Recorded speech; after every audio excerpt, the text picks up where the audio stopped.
नमस्कार।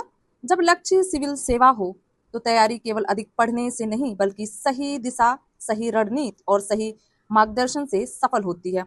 इसी विश्वास के साथ आप सभी का फोकस आईएसपीसीएस में हार्दिक स्वागत है। यदि आपका लक्ष्य उत्तर प्रदेश लोक सेवा आयोग की प्रारंभिक परीक्षा में सफलता प्राप्त करना है तो आपके लिए एक सुनहरा अवसर शुरू हो चुका है। फोकस आईएसपीसीएस की यूपीपीसीएस प्रीलिम्स टेस्ट सीरीज 6 जुलाई से प्रारंभ हो चुकी है।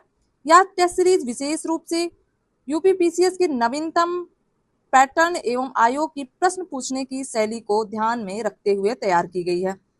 इस टेस्ट सीरीज के माध्यम से आपको 5000 से अधिक उच्च गुणवत्ता वाले प्रश्न कराए जाएंगे, जिनमें आयोग की नवीनतम प्रवृत्ति पर आधारित प्रश्न, मल्टीपल स्टेटमेंट बेस्ड क्वेश्चन होंगे। यूपीएससी के चयनित पीवाईक्यू भी इसमें शामिल किए गए हैं, जिन्हें यूपीपीसीएस के प्रश्न पैटर्न के अनुरूप शामिल किया गया है।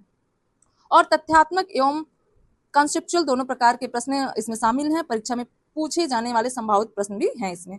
यदि आप इस टेस्ट सीरीज से जुड़ना चाहते हैं तो आपको मिलेगा प्रतिदिन न्यूनतम 50 अभ्यास प्रश्न, चयनित पीडीएफ नोट्स और टॉपिक वाइज एवं सब्जेक्ट वाइज प्रैक्टिस। प्रत्येक प्रश्न का विस्तृत विश्लेषण भी आपको प्राप्त होगा और 1-to-1 मेंटरशिप एवं व्यक्तिगत मार्गदर्शन भी दिया जा रहा है।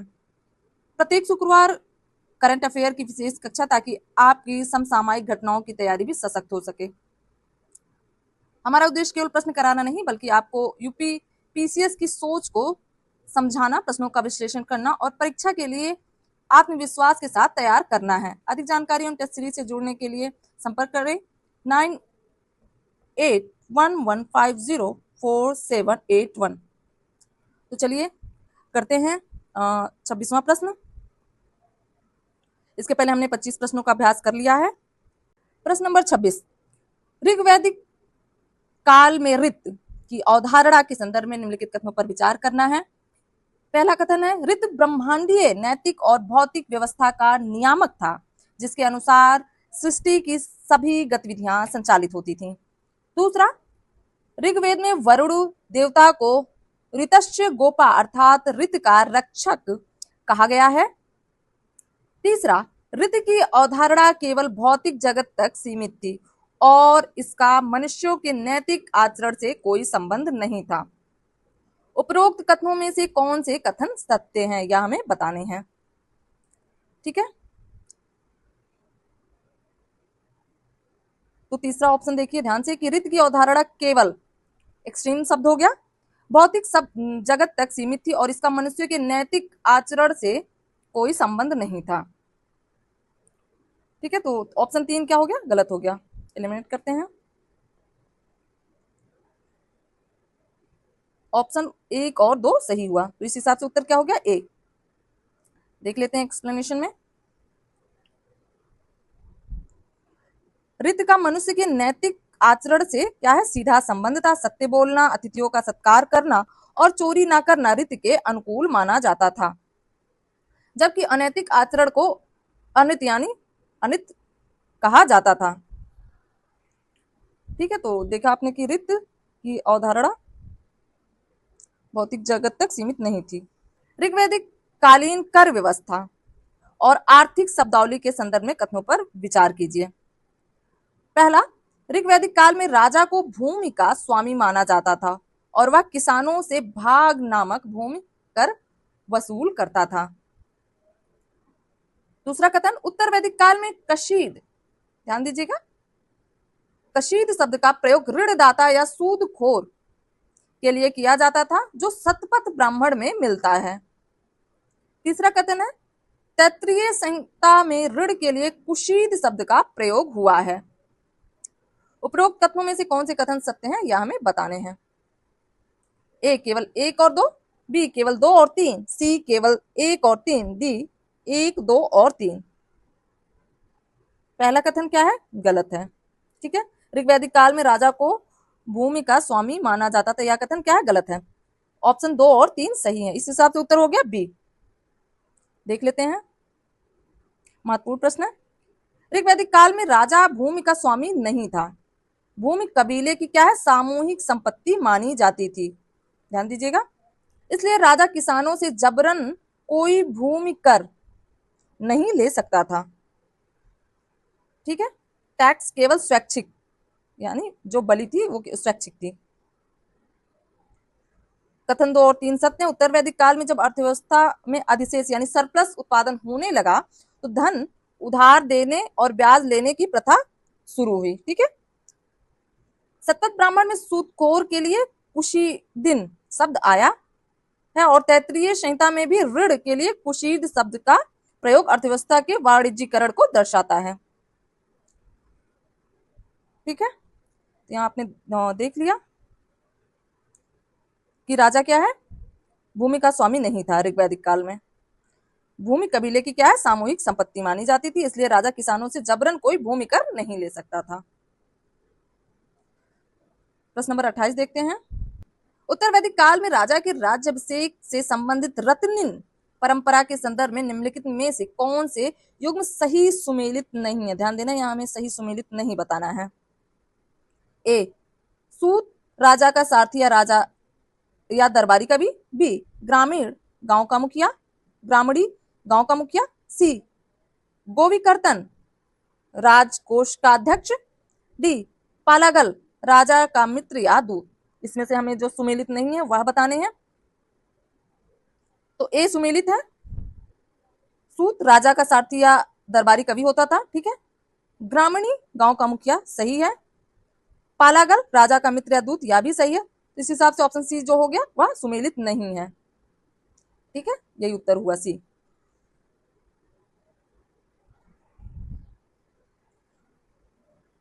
राजकोष या खजाने के अध्यक्ष को क्या है, संग्रहित्री कहा जाता था और कर एकत्र करने वाले को भाग दो कहा जाता था। गोविकर्तन किसे कहा जाता है? गोविकर्तन वास्तव में राजा का साथी और जंगलों का प्रमुख या गवयों का मुखिया होता था। ठीक है, तो राजकोष अध्यक्ष को क्या कहा जाता था? संग्रहित्री। और कर एकत्र करने वाले को भागदू। महत्वपूर्ण प्रश्न पूछा भी गया है कि भागदू किसे कहा जाता था, तो कर एकत्र करने वाले को। अगले प्रश्न पर चलते हैं। प्रश्न नंबर 29। दोस्तों, यह फोकस आईएएस पीसीएस का टेलीग्राम चैनल है। जो भी अभ्यर्थी फॉलो नहीं किए हैं वो फॉलो कर लें, इसे सब्सक्राइब कर लें यूट्यूब चैनल को। और अगर कोई भी क्वेरी हो तो इस नंबर पर संपर्क कर सकते हैं। अगला प्रश्न, प्रश्न नंबर 29। उत्तर वैदिक काल में गोत्र और विवाह के नियमों के विकास के संदर्भ में निम्नलिखित कथनों पर विचार करना है। गोत्र प्रथा का मूल उद्देश्य कबीले की गायों को एक स्थान पर सुरक्षित रखना था, जो बाद में वंशानुगत बन गया। दूसरा, उत्तर वैदिक काल में सगोत्र विवाह यानी एक ही गोत्र में विवाह को पूर्ण सामाजिक और धार्मिक स्वीकृति प्राप्त थी। तीसरा, छांदोग्य उपनिषद में पहली बार केवल 3 आश्रमों का उल्लेख मिलता है, जबकि जाबालोपनिषद में 4 आश्रमों का। उपरोक्त कथनों में से कौन से कथन सत्य हैं यह हमें बताने हैं। ठीक है, ए, केवल 1 और 2। बी, 2 और 3। सी, केवल 1 और 3। डी, 1, 2 और 3।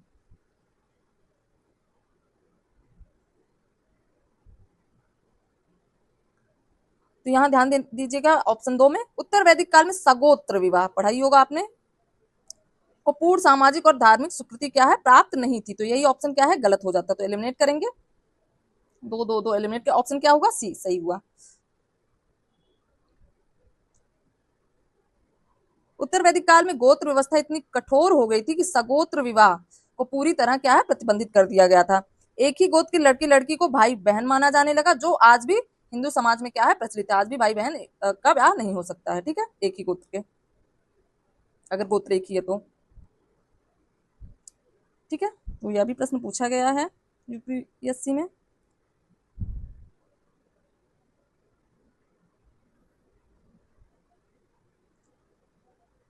अगले प्रश्न पर चलते हैं। प्रश्न नंबर 30। प्राचीन भारत के इतिहास के संदर्भ में निम्नलिखित में से कौन सा या से वेद और उपवेद का सही मिलान है। ठीक है, नीचे दिए कूट में सही उत्तर चुनना है हमें। ऋग्वेद का उपवेद क्या है, आयुर्वेद सही है।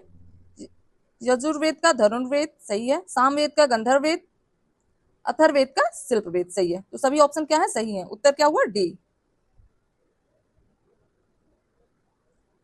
एक्सप्लेनेशन में ध्यान देते हैं। ऋग्वेद का उपवेद आयुर्वेद चिकित्सा शास्त्र से संबंधित है। यजुर्वेद का उपवेद धनुर्वेद है, युद्ध कला और शस्त्र संचालन से संबंधित है। सामवेद का उपवेद गंधर्व वेद है, संगीत नृत्य और कला से संबंधित है। अथर्ववेद का उपवेद शिल्प वेद है, भवन निर्माण वास्तुकला और तकनीक शिल्प कला से संबंधित है। ठीक है, तो इस प्रकार भी कभी प्रश्न पूछा जाए कि कौन सा वेद जो चिकित्सा शास्त्र से संबंधित, तो ध्यान दीजिएगा कौन सा संगीत से, कौन सा भवन निर्माण से, याद कर लीजिएगा।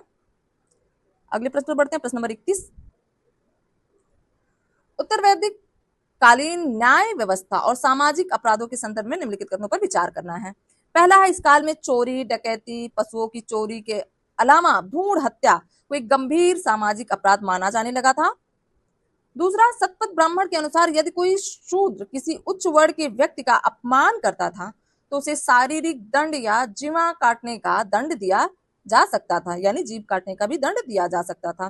तीसरा, इस काल में न्याय का अंतिम अधिकार केवल सभा के पास था और राजा न्याय व्यवस्था में हस्तक्षेप नहीं कर सकता था। ठीक है,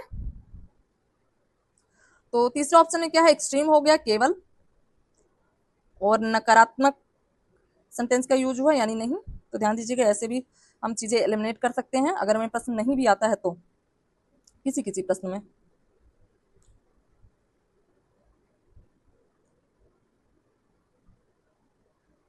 तीसरा ऑप्शन क्या है, गलत है। ठीक है, पहला और दूसरा ऑप्शन सही है। उत्तर क्या हुआ, ए। केवल 1 और 2 हमें सत्य बताना था। तो क्या इस काल में चोरी डकैती और पशुओं की चोरी के अलावा भ्रूण हत्या को एक गंभीर सामाजिक अपराध माना जाने लगा था, कब, उत्तर वैदिक कालीन व्यवस्था में। ठीक है, दूसरा, सतपथ ब्राह्मण के अनुसार यदि कोई शूद्र किसी उच्च वर्ण के व्यक्ति का अपमान करता था तो उसे शारीरिक दंड दिया जा सकता था। ठीक है, तीसरा क्या है, उत्तर वैदिक काल में न्याय का अंतिम अधिकार पूरी तरह राजा के हाथ में आ गया था। राजा अब कबीले का प्रधान न होकर दंडधर यानी कानून लागू करने वाला बन गया था और उसे ने सभा की न्याय करने की शक्तियों को काफी हद तक अपने नियंत्रण में ले लिया था। ठीक है, तो जो ऑप्शन 3 गलत है, यहाँ देख लीजिए, सही हो गया, क्या राजा के हाथ में आ गया था अधिकार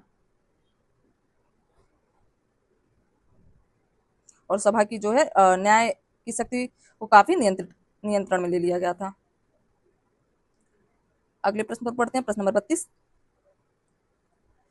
वैदिक साहित्य में प्रयुक्त अरण्यक ग्रंथों के संदर्भ में निम्नलिखित कथनों पर विचार करना है। पहला, अरण्यक ग्रंथों की रचना वनों यानी जंगलों के शांत वातावरण में की गई थी, इसलिए इसे अरण्यक कहा जाता है। दूसरा, ये ग्रंथ मूलतः कर्मकांडों और पशु बलि का पुरजोर समर्थन करते हैं और दार्शनिक चिंतन का विरोध करते हैं। तीसरा, अरण्यक ग्रंथ कर्म मार्ग यानी ब्राह्मण ग्रंथ और ज्ञान मार्ग उपनिषद के बीच एक सेतु का कार्य करते हैं। उपरोक्त तत्वों में से हमें सत्य बताने हैं। ठीक है, तो पहला क्या है, पहला कथन सही है, अरण्यक ग्रंथों की रचना कहाँ है, जंगलों में की गई, इसलिए इसे अरण्यक कहा जाता है।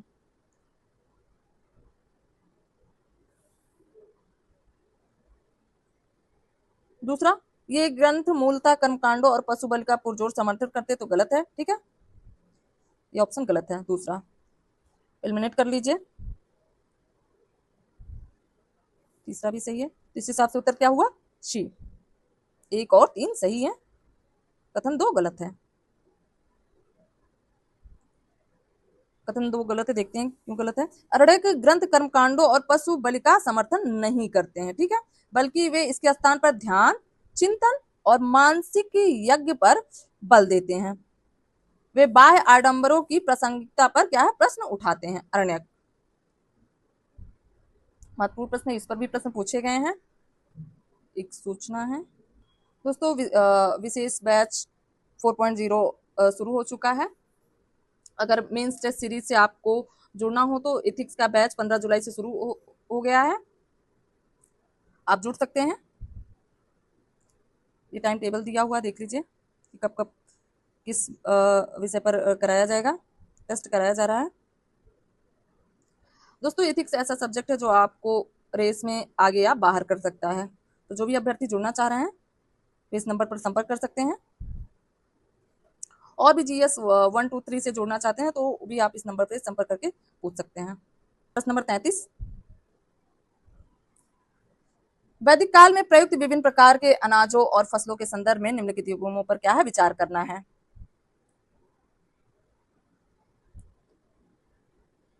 यहाँ हमें क्या है सही सुमेलित करना है। कौन कौन से कथन सही सुमेलित हैं, ध्यान दीजिएगा। व्रीहि चावल, यौ जौ, मांस उड़द, गोधूम गेहूं। सभी कथन क्या है, व्रीहि चावल यौ जौ बोला ही जाता है, याद ही होगा आपको। मांस उड़द और गोधूम गेहूं, सभी कथन क्या है सही सुमेलित हैं। उत्तर डी हो जाता है।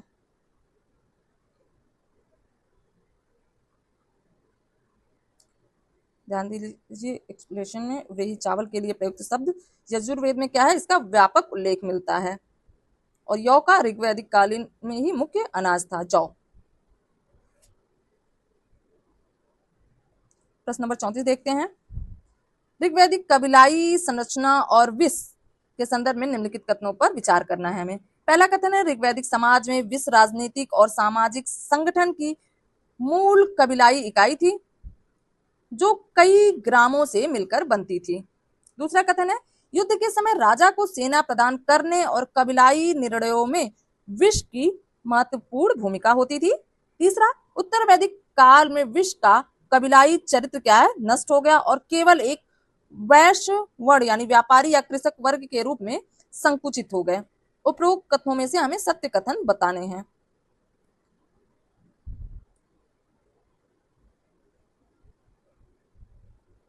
पहला कथन है कि ऋग्वैदिक समाज में क्या है, विष राजनीतिक और सामाजिक संगठन की मूल इकाई थी और कई ग्रामों से मिलकर बनी थी, बिल्कुल सही। दूसरा कथन है कि युद्ध के समय राजा को सेना प्रदान करने और कबीलाई निर्णयों में विष की महत्वपूर्ण भूमिका होती थी, ये भी सही है। तीसरा कथन है कि उत्तर वैदिक काल में विष का कबीलाई चरित्र नष्ट हो गया और केवल एक वैश्य वर्ण के रूप में संकुचित हो गया। तो यह भी कथन क्या है सही है कि जैसे जैसे आगे बढ़े चीजें नष्ट हो गई, कबीलाई चरित्र।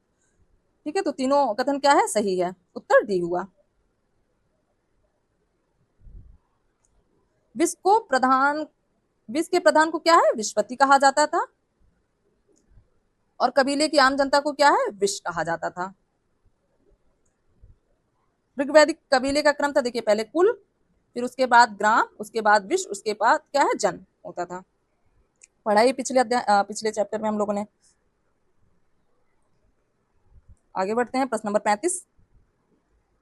उत्तर वैदिक काल की धार्मिक क्रांतियों और उपनिषदों के उदय के संदर्भ में निम्नलिखित कथनों पर हमें विचार करना है और यहाँ हमें सत्य कथन बताने हैं। ठीक है, पहला कथन है कि उपनिषदों ने उत्तर वैदिक काल के अत्यधिक खर्चीले कर्मकांडों, पुरोहितवाद और पशु बलि की तीव्र आलोचना की।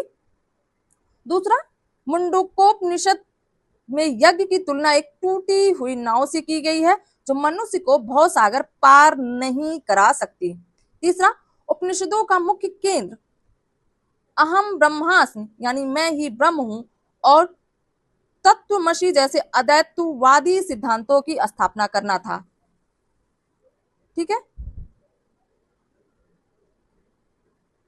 सही कथन बताने हैं। पहला कथन क्या है सही है, उपनिषदों ने उत्तर वैदिक काल के अत्यधिक खर्चीले कर्मकांडों, पुरोहितवाद और पशु बल की तीव्र आलोचना की है। ठीक है, दूसरा कथन, मुंडकोपनिषद में यज्ञ की तुलना एक टूटी हुई नाव से की गई है जो मनुष्य को भवसागर नहीं पार करा सकती, यह भी कथन सही है। उपनिषदों का मुख्य केंद्र अहम ब्रह्मास्मि और तत्वमसि जैसे अद्वैतवादी सिद्धांतों की स्थापना करना था, यह भी कथन क्या है सही है। कूट देखते हैं, केवल 1 और 2, बी केवल 2 और 3, सी केवल 1 और 3, डी 1 2 और 3। तो कथन क्या है, सभी कथन सही है, उत्तर डी हुआ, 1 2 और 3 सभी सही है। महत्वपूर्ण प्रश्न है, ये टूटी हुई नाव यह भी पूछा जा चुका है यूपीएससी में। ठीक है, एक्सप्लेनेशन आप देख लीजिएगा। प्रश्न नंबर 36 पर बढ़ते हैं, महत्वपूर्ण प्रश्न है। ऋग्वेद के भजनों और उनकी संरचना के संदर्भ में निम्नलिखित कथनों पर विचार कीजिए। पहला है, ऋग्वेद में कुल 10 मंडल और 1028 सूक्त हैं जिनमें 11 बालखिल सूक्त शामिल हैं। दूसरा कथन है ऋग्वेद के मंडल 2 से लेकर मंडल 7 तक सबसे प्राचीन माने जाते हैं, जिसे वंश मंडल या ऋषि मंडल कहा जाता है।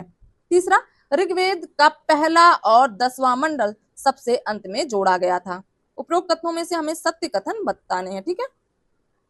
ए केवल 1 और 2, बी केवल 2 और 3, सी 1 और 3, डी 1, 2 और 3। पहला कथन भी सही है। ऋग्वेद में कुल 10 मंडल और 1028 सूक्त हैं, जिसमें 11 बालखिल सूक्त शामिल है, ठीक है। दूसरा कथन भी सत्य है। ऋग्वेद में के मंडल 2 से लेकर मंडल 7 तक सबसे क्या है, प्राचीन माने जाते हैं, जिन्हें वंश मंडल या ऋषि मंडल भी कहा जाता है, 2 से 7 तक, ठीक है। तीसरा कथन भी सत्य है। ऋग्वेद का पहला और 10वां मंडल सबसे अंत में जोड़ा गया है,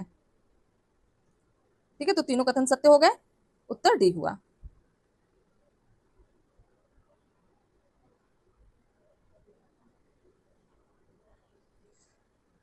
ऋग्वेद सनातन धर्म का क्या है, सबसे प्राचीन ग्रंथ है, जिसमें कुल 1028 सूक्त हैं, जिसमें 1017 मूल सूक्त हैं और 11 सूक्त बालखिल कहलाते हैं, जो 8वें मंडल का परिशिष्ट है, ठीक है।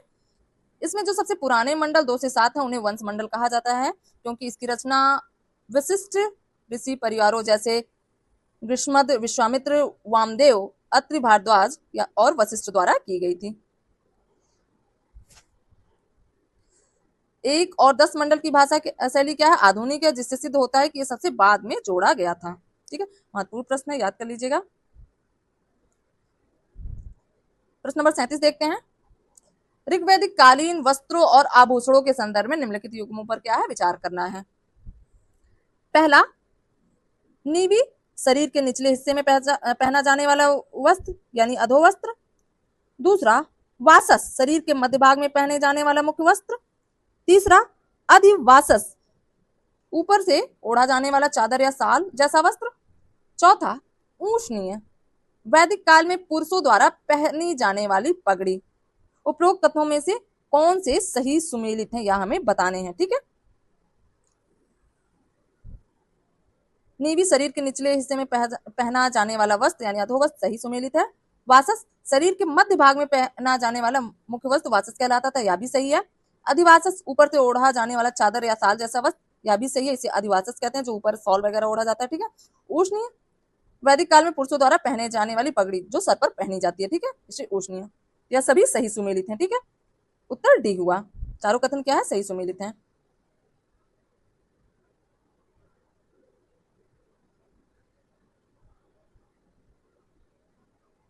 अगले प्रश्न पढ़ते हैं, प्रश्न नंबर 38। उत्तर वैदिक काल में अद्वैत चिंतन और दार्शनिक बहसों के संदर्भ में निम्नलिखित कथनों पर विचार करना है। पहला, राजा जनक के दरबार में होने वाली प्रसिद्ध शास्त्रार्थ सभाओं का उल्लेख बृहदारण्यक उपनिषद में मिलता है। दूसरा, विदुषी गार्गी और महर्षि याज्ञवल्क्य का प्रसिद्ध दार्शनिक संवाद बृहदारण्यक उपनिषद का हिस्सा है। तीसरा, इस संवाद में याज्ञवल्क्य ने गार्गी के प्रश्नों से तंग आकर कहा था कि ज्यादा बहस मत करो, अन्यथा तुम्हारा सिर तोड़ दिया जाएगा। उपरोक्त कथनों में से हमें सत्य कथन कौन से हैं, यह बताने हैं, ठीक है। उत्तर वैदिक काल में अद्वैत चिंतन और दार्शनिक बहसों के संदर्भ में बताने, ठीक है। तो पहला कथन क्या है, सत्य है। राजा जनक के दरबार में होने वाले प्रसिद्ध शास्त्रार्थ सभाओं का उल्लेख क्या है, बृहदारण्यक उपनिषद में मिलता है, सही है। दूसरा कथन, विदुषी गार्गी और महर्षि याज्ञवल्क्य का प्रसिद्ध दार्शनिक संवाद क्या है, इसी उपनिषद का हिस्सा है, यानी बृहदारण्यक उपनिषद का हिस्सा है, यह भी सही है। इस संवाद में याज्ञवल्क्य ने गार्गी के प्रश्नों से तंग आकर कहा था कि ज्यादा बहस मत करो, अन्यथा सिर तोड़ दिया जाएगा तुम्हारा, ठीक है। यह भी कथन क्या है, सत्य है। इस हिसाब से उत्तर डी हुआ, सभी कथन सत्य हैं।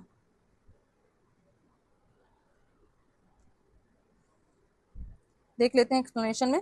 मिथिला के राजा जनक के दरबार में होने वाली दार्शनिक सभाएं प्राचीन भारतीय इतिहास के बौद्धिक चरमोत्कर्ष को क्या है, दर्शाती हैं। इसका विवरण क्या है, बृहदारण्यक उपनिषद में मिलता है। विदुषी गार्गी ने जब महर्षि याज्ञवल्क्य को ब्रह्मांड के मूल कारण पर चुनौती दी, तो एक समय ऐसा आया जब याज्ञवल्क्य निरुत्तर होने लगे और उन्होंने गार्गी को क्या है, चुप कराने के लिए झल्लाहट में कहा कि गार्गी, अधिक प्रश्न मत पूछो, अन्यथा तुम्हारा सिर गिर जाएगा। यह घटना क्या दर्शाता है कि उच्च स्तर की दार्शनिक बहसों में महिलाएं पुरुषों को कड़ी टक्कर देती थी, लेकिन साथ ही समाज में पुरुषों का क्या है, अहंकार भी बढ़ने लगा था। अगले प्रश्न पर चलते हैं, प्रश्न नंबर 39। ऋग्वैदिक काल की सैन्य व्यवस्था के संदर्भ में निम्नलिखित कथनों पर विचार करना है। ठीक है, पहला, ऋग्वैदिक आर्यों के पास रथों से सुसज्जित एक बहुत बड़ी अस्थायी और नियमित सेना थी। दूसरा, युद्धों का संचालन करने के लिए व्रात, गढ़ और सर्द नामक कबीलाई सैन्य जत्थों का उपयोग किया जाता था। तीसरा कथन है, पुरोहित युद्ध के मैदान में राजा के साथ जाते थे और मंत्रोच्चार द्वारा सैनिकों का मनोबल बढ़ाते थे। ठीक है, उपरोक्त कथनों में से कौन से सत्य हैं, यह हमें बताने हैं।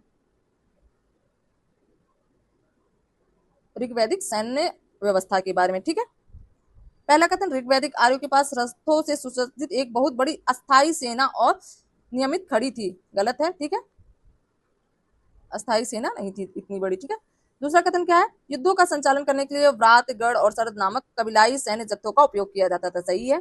तीसरा कथन, पुरोहित युद्ध के मैदान में राजा के साथ जाते थे और मंत्रोच्चार द्वारा सैनिकों का क्या है, मनोबल बढ़ाते थे। ठीक है, यह भी कथन सही है। ए एलिमिनेट कर दीजिए, तो उत्तर बी हुआ। 2 और 3 कथन सही है। ऋग्वैदिक आर्यों के पास कोई भी अस्थायी या नियमित सेना नहीं थी। ठीक है, राजा के पास सैनिकों को नियमित वेतन देने के लिए कोई राजकोष भी क्या है, नहीं था।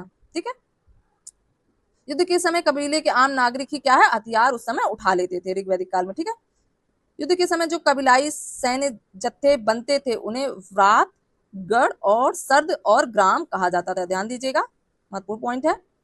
पुरोहित की भूमिका अत्यंत महत्वपूर्ण थी। वे युद्ध के मैदान में अग्रिम पंक्ति में खड़े होकर देवताओं, विशेषकर इंद्र की क्या है, स्तुति में मंत्र पढ़ते थे ताकि सैनिकों में क्या है, जोश भरा जा सके। तो इस हिसाब से तीसरा ऑप्शन भी है, सही है। ठीक है, छोटे छोटे पॉइंट बहुत महत्वपूर्ण होते हैं, याद करने की जरूरत रहती है। ठीक है,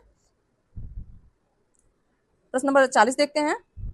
प्रसिद्ध गायत्री मंत्र के संदर्भ में निम्नलिखित कथनों पर विचार कीजिए।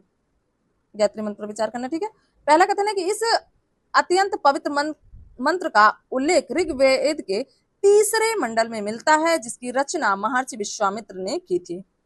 दूसरा कथन है कि यह मंत्र मुख्यतः भगवान शिव के रुद्र रूप को समर्पित है। तीसरा कथन है, इसका मुख्य उद्देश्य गैर आर्यों को आर्य संस्कृति में दीक्षित करना और सूर्य देव की स्तुति करना था। ठीक है, यहाँ ध्यान देने वाली बात है ऑप्शन 2 में कि यह मंत्र मुख्यतः किसको समर्पित है, भगवान शिव को या सूर्य देव को। ठीक है, तो एलिमिनेट कर दीजिए, ऑप्शन 2 है क्या है, गलत है, क्योंकि तीसरे ऑप्शन में देखिए सूर्य देव की बात कही गई है। ठीक है, तो ऑप्शन 2 एलिमिनेट करने के बाद केवल 1 और 3 कथन क्या है, सही है। ठीक है, ऑप्शन बी सही हुआ।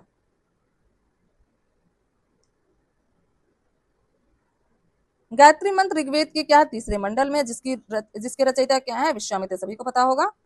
ठीक है, इसका मूल उद्देश्य सूर्य देव के प्रकाशमान रूप सविता या सावित्री की स्तुति करना, जो बुद्धि को प्रेरित करते हैं।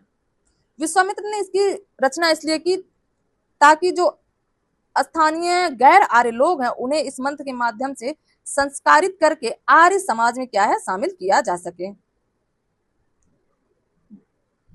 यह मंत्र भगवान शिव के रुद्र रूप को क्या है, समर्पित नहीं है, बल्कि यह पूर्णतः सूर्य देव को समर्पित है। ठीक है, तो इस हिसाब से ऑप्शन 2 एलिमिनेट हुआ था, भगवान शिव को ना समर्पित होकर के सूर्य देव को समर्पित है गायत्री मंत्र। ठीक है, अगले प्रश्न पर बढ़ते हैं, प्रश्न नंबर 41। वैदिक कालीन शिल्प कला और उद्योग के संदर्भ में निम्नलिखित कथनों पर हमें विचार करना है। पहला, ऋग्वैदिक काल में तक्षण का शब्द का प्रयोग बढ़ई यानी कारपेंटर के लिए किया जाता था, जो समाज का एक अत्यंत सम्मानित शिल्पी था। दूसरा कथन, इस काल में कर्मकार धातु का काम करने वाले लोहारों को कहा जाता था, जो तांबे और कांसे की वस्तु बनाते थे। तीसरा, ऋग्वैदिक आर्य समुद्र मार्ग से होने वाले अंतरराष्ट्रीय व्यापार से पूरी तरह परिचित थे और बड़े जहाजों का निर्माण करते थे। ठीक है, उपरोक्त कथनों में से कौन से कथन सत्य हैं, या हमें बताने हैं। वैदिक कालीन शिल्पकला और उद्योग के संदर्भ में। ठीक है, तो पहला कथन क्या है, सत्य है। ऋग्वैदिक काल में तक्षण शब्द का प्रयोग कारपेंटर के लिए किया जाता था, जो समाज का क्या है, अत्यंत सम्मानित शिल्पी था। दूसरा कथन भी सत्य, इस काल में कर्मकार धातु का काम करने वाले लोहारों को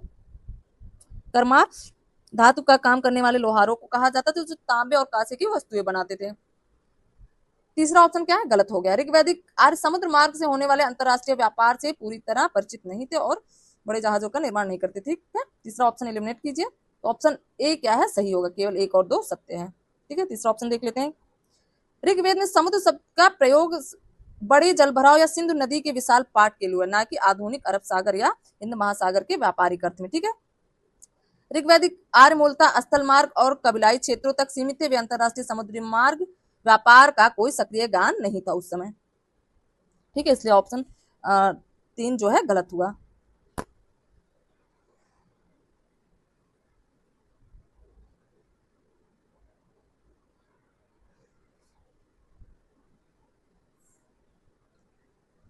अगले प्रश्न पर बढ़ते हैं। प्रश्न नंबर 41 हो गया। प्रश्न नंबर 42 देखते हैं। उत्तर वैदिक काल में राजा की उपाधियों और उनके प्रादेशिक विभाजन के संदर्भ में युग्मों पर विचार करना है। पहला कथन, पूर्व दिशा का राजा सम्राट। दूसरा, पश्चिमी दिशा का राजा स्वराट कहलाता था। तीसरा, उत्तर दिशा का राजा विराट। और चौथा, दक्षिण दिशा का राजा भोज। उपरोक्त कथनों में से कौन से कथन सही सुमेलित है, यह हमें बताने हैं। ठीक है, पहला कथन क्या है, पूर्व दिशा का राजा सम्राट, सही है। दूसरा, उत्तर दिशा का राजा स्वराट, यह भी सही है। तीसरा, दूसरा, पश्चिम दिशा का राजा स्वराट, यह भी सही है। तीसरा, उत्तर दिशा का राजा क्या है, विराट, यह भी सही है। ठीक है, कुछ इस तरीके से यहाँ सम्राट हो गया, यहाँ स्वराट हो गया और यहाँ विराट हो गया और दक्षिण में भोज हो गया। ठीक है, चौथा भी दक्षिण दिशा का राजा क्या है, भोज कहलाता था। तो सभी ऑप्शन क्या है, सही सुमेलित है। उत्तर डी हुआ, 1, 2 और 3, 4 सही सुमेलित है। ठीक है, मध्य में क्या है, राजा कहा जाता था। मध्य देश यानी सेंट्रल रीजन में शासक को केवल राजा कहा जाता था। जो इन सभी दिशाओं को जीत लेता था उसे इकराट कहा जाता था। ध्यान दीजिएगा, जैसे महापद्मानंद कहा जाता था।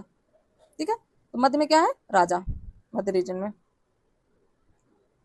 यहाँ पर। ठीक है, सम्राट, स्वराट, विराट, भोज और राजा। और जो इन सभी दिशाओं को जीत ले उसे एकराट। महत्वपूर्ण प्रश्न था यह भी। अगले प्रश्न को देखते हैं। प्रश्न नंबर 43, ऋग्वेद में वर्णित पंचजन के अंतर्गत निम्नलिखित कथनों में से कौन सा कबीला शामिल नहीं था पंचजन में। ठीक है, ध्यान दीजिएगा, महत्वपूर्ण प्रश्न है।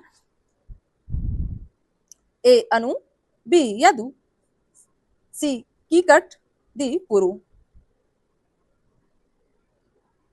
तो कौन सी कबीला सम्मिलित नहीं है, कीकट जो है सम्मिलित नहीं है, उत्तर सी, यही सम्मिलित नहीं है। ठीक है,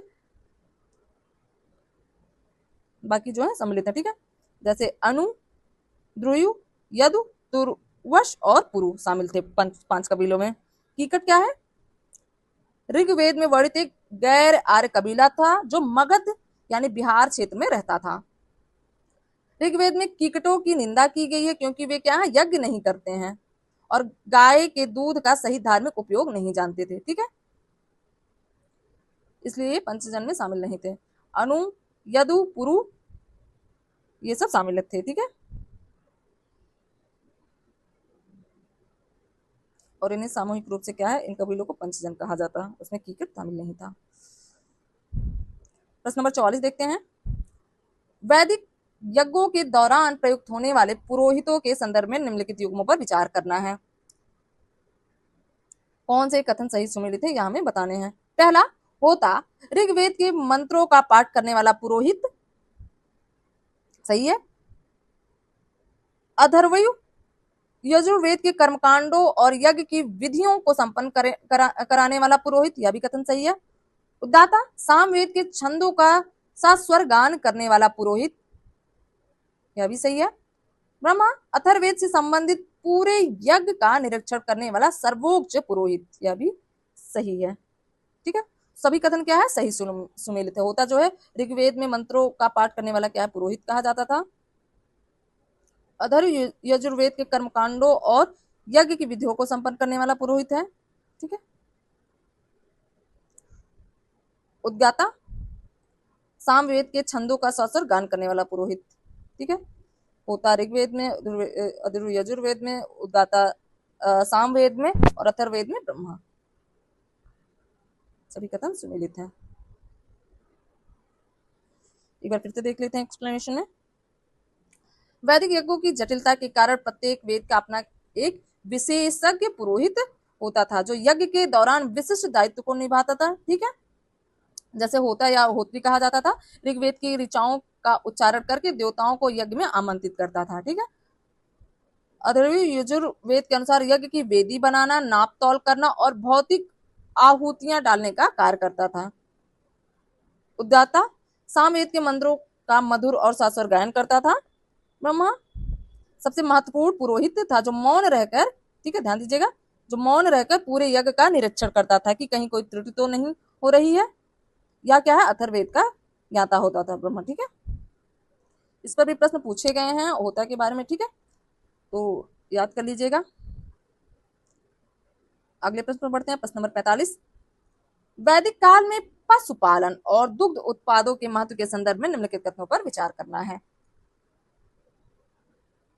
पहला, क्षीर पाक मोदनम ऋग्वैदिक काल का एक मुख्य भोजन था जो दूध में जौ डालकर खीर की तरह बनाया जाता था।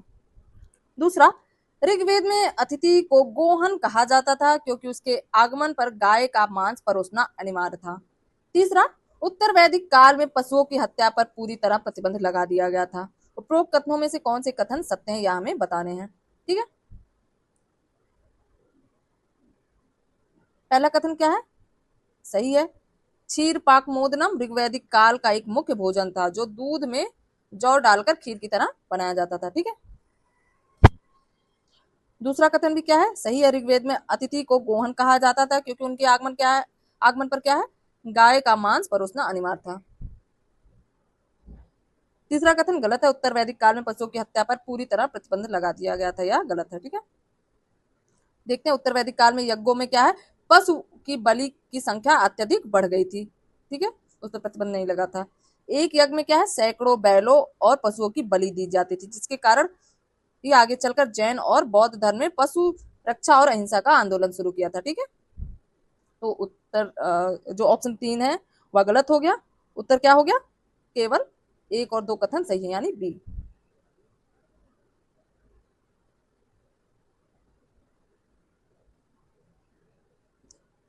प्रश्न नंबर 46 देखते हैं। वैदिक दर्शन के अंतर्गत प्रस्थानत्रयी में निम्नलिखित में से कौन सा ग्रंथ शामिल नहीं है। ठीक है, ए उपनिषद, बी भगवत गीता, सी ब्रह्मसूत्र, डी मनुस्मृति।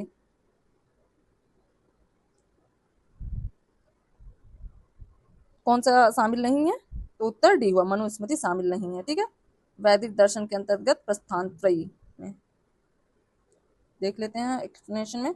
भारतीय वेदांत दर्शन में प्रस्थानत्रयी उन 3 ग्रंथों के समूह को कहा जाता है जो आध्यात्मिक ज्ञान के सर्वोच्च और प्रामाणिक स्तंभ है। ठीक है, जिसमें कौन कौन से शामिल है, उपनिषद हैं जिन्हें श्रुति प्रस्थान कहा जाता है, भगवत गीता जिन्हें स्मृति प्रस्थान कहा जाता है, ब्रह्मसूत्र महर्षि बादरायण द्वारा रचित जिन्हें न्याय प्रस्थान कहा जाता है। ठीक है, तो इन तीनों को मिलाकर क्या है, प्रस्थानत्रयी कहा जाता है। मनुस्मृति एक कानूनी और सामाजिक क्या आचार संहिता है। ठीक है, इसका प्रस्थानत्रयी के दार्शनिक सिद्धांतों से क्या कोई संबंध नहीं है, तो ऑप्शन डी जो है गलत है, या इन्हीं तीनों को क्या है, प्रस्थानत्रयी कहा जाता है। ठीक है, महत्वपूर्ण प्रश्न है यह भी। अगले प्रश्न को देखते हैं, प्रश्न नंबर 47। वैदिक कालीन सभा में महिलाओं की भागीदारी के संदर्भ में आए ऐतिहासिक बदलाव पर हमें विचार करना है और बताना है कि कौन से कथन सत्य हैं। पहला, ऋग्वैदिक काल में सभा में महिलाओं की भागीदारी को सभावती शब्द से संबोधित किया जाता था, सही है। दूसरा है, उत्तर वैदिक काल में राजाओं ने राजनीतिक एकाधिकार स्थापित करने के लिए महिलाओं का सभा में प्रवेश पूरी तरह से वर्जित कर दिया था, यह भी कथन सही है। तीसरा, यह सामाजिक बदलाव दर्शाता है कि उत्तर वैदिक काल में पितृत्वात्मक सत्ता व्यवस्था अत्यधिक कठोर हो गई थी, यह भी कथन क्या है, सही है। उत्तर डी हुआ, 1 2 3 सभी कथन सत्य हैं। ऋग्वैदिक काल में सभा में महिलाओं की भागीदारी को क्या सभावती शब्द से संबोधित किया जाता था, ध्यान दीजिएगा। और उत्तर वैदिक काल में राजाओं ने राजनीतिक एकाधिकार स्थापित करने के लिए महिलाओं का सभा में क्या है प्रवेश पूरी तरह वर्जित कर दिया।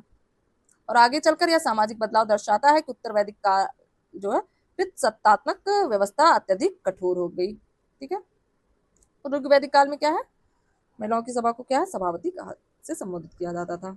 आगे चलकर यह एकाधिकार में बदला और पितृसत्तात्मक व्यवस्था कहलाई।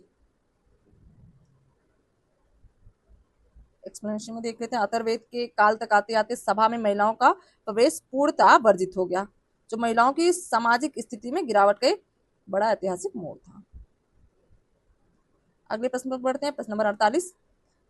ऋग्वेद के नदी सूक्त में वर्णित भौगोलिक सीमाओं के संदर्भ में निम्नलिखित कथनों पर विचार करना है और सत्य कथन बताना कि कौन कौन से कथन सत्य हैं। पहला, नदी सूक्त ऋग्वेद के 10वें मंडल का हिस्सा है, जिसमें कुल 21 नदियों का उल्लेख मिलता है।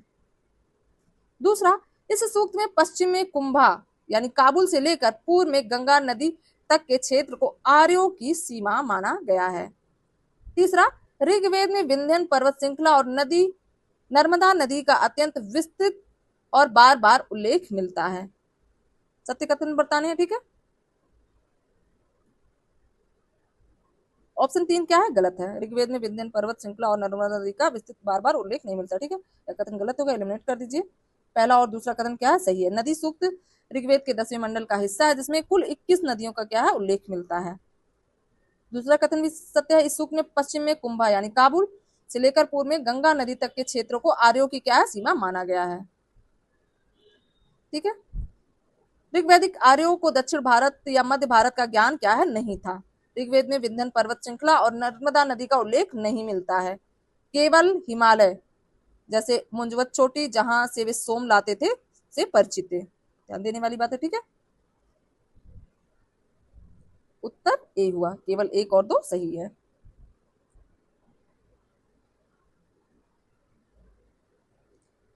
प्रश्न नंबर 49 देखते हैं। वैदिक काल में सूत्र साहित्य के संदर्भ में निम्नलिखित कथनों पर हमें विचार करना है और सत्य कथन बताना है। पहला, सूत्र साहित्य की रचना उत्तर वैदिक काल के अंतिम चरण यानी 600 ईसा पूर्व के बाद में वेदों को संक्षिप्त रूप से संहिताबद्ध करने के लिए की गई थी। दूसरा, स्तोत्र सूत्र में राजा के कर्तव्यों और सार्वजनिक यज्ञों के नियमों का प्रतिपादन किया गया है। तीसरा, शुल्ब सूत्र भारतीय रेखा गणित और ज्यामिति का प्राचीनतम स्रोत है, जिसमें यज्ञ वेदियों के मापन के नियम है। पहला कथन, सूत्र साहित्य की रचना उत्तर वैदिक काल के अंतिम चरण में वेदों को संक्षिप्त रूप में संहिताबद्ध करने के लिए की गई थी, सही है। दूसरा कथन, स्तोत्र सूत्र में राजा के कर्तव्य और सार्वजनिक यज्ञों के नियमों का प्रतिपादन किया गया था, बिल्कुल सही है। तीसरा, शुल्ब सूत्र भारतीय रेखा गणित और ज्यामिति का प्राचीनतम स्रोत है, जिसमें यज्ञ वेदियों के मापन के नियम है, यह भी कथन सही है। उत्तर डी हुआ, यानी 1, 2 और 3 तीनों कथन सही है। महत्वपूर्ण प्रश्न है।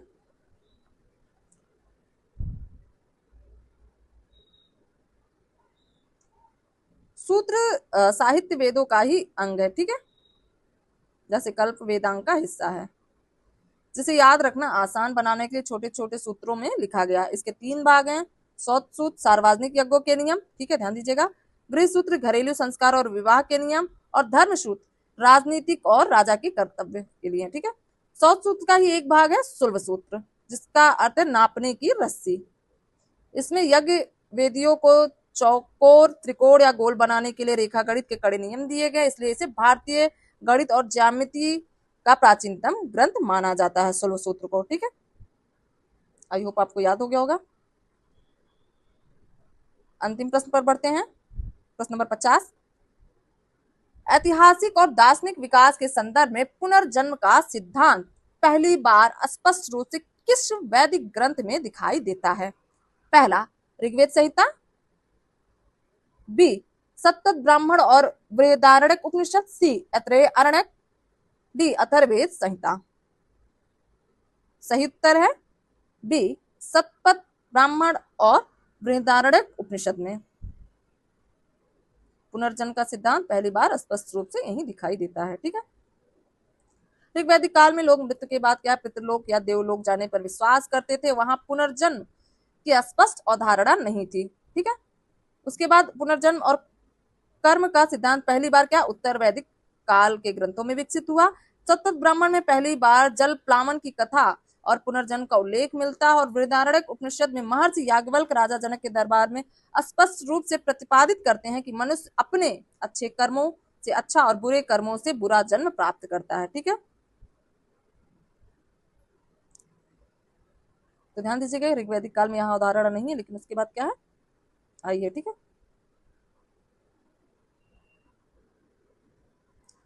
तो साथियों आज के 50 महत्वपूर्ण प्रश्नों का सत्र ही समाप्त होता है। ऐसा कि आज की चर्चा ने न केवल आपके उत्तरों का मूल्यांकन किया होगा बल्कि आपकी अवधारणाओं को भी और अधिक स्पष्ट किया होगा। याद रखिए, प्रारंभिक परीक्षा में सफलता केवल ज्ञान से नहीं बल्कि निरंतर अभ्यास, सही विश्लेषण और अपनी गलतियों से सीखने की क्षमता से मिलती है। यदि आपने अभी तक फोकस IAS PCS की UPPCS prelims test series join नहीं की है तो अभी जुड़िए और अपने लक्ष्य की तैयारी को एक नई दिशा दीजिए। इस टेस्ट सीरीज में आपको 5000 उच्च गुणवत्ता वाले प्रश्न कराए जा रहे हैं। प्रतिदिन न्यूनतम 50 प्रश्नों का अभ्यास कराया जा रहा है। सिलेक्टेड PDF नोट्स दिए जा रहे हैं और 1-to-1 मेंटरशिप भी प्रदान किया जा रहा है और हर शुक्रवार विशेष करंट अफेयर सेशन भी चलाया जा रहा है। ठीक है, अधिक जानकारी के लिए आप 9811504781 पर संपर्क कर सकते हैं। अगर आपको यह वीडियो उपयोगी लगा हो तो इसे लाइक करें, अपने दोस्तों के साथ शेयर करें और फोकस IAS PCS चैनल को सब्सक्राइब करना ना भूलें। कमेंट में जरूर बताइए कि आज के 50 प्रश्नों में आपका स्कोर कितना रहा और आप अगला टेस्ट किस विषय पर चाहते हैं। तब तक के लिए हम आपसे विदा लेते हैं। पढ़ते रहिए, लिखते रहिए, सिलेक्शन लेकर रहिए। धन्यवाद।